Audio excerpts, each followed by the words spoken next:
দেখেছিস, চুরি না করলে আজকে আর্জেন্টিনা হেরে বাসায় চলে যেত। কেন?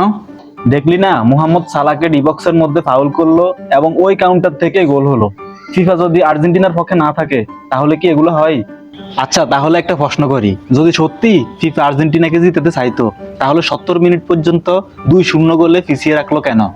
70 মিনিট পর্যন্ত তো তারা চুরি করার সুযোগ পায় নাই। সুযোগ পাওয়া মাত্রই তো তারা চুরি করা শুরু করলো।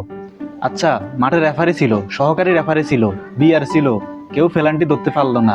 আর তুই ফেসবুকে বসে বসে পেনাল্টি ধরে ফেললি। আর্জেন্টিনা গোল খাওয়ার পরে বিআর চেক করে গোল বাতিল করা হলো, কিন্তু সালাহকে ডিবক্সের মধ্যে ফেলে দেওয়ার পরে যে গোলটা হলো সেই ক্ষেত্রে বিআর চেক করা হলো না কেন?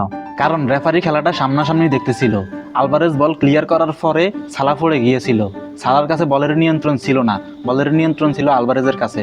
যদি সালার কাছে বলের নিয়ন্ত্রণ থাকতো তখন গিয়ে পেনাল্টি হতো। এই কথাটা তোদের বোঝাবে কে? আমাদের বোঝানো লাগবে না, এটা বোঝাই যায় যে ফিফা টাকার কাছে বিক্রি হয়েছে।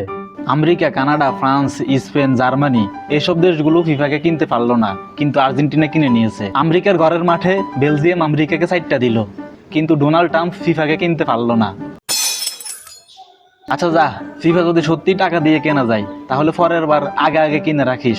প্রতিবার খেলার শেষে বিয়ার কেনা, রেফারি কেনা, ফিফা কেনা, এসব কান্নাকাটি শুনতে আর ভালো লাগে না।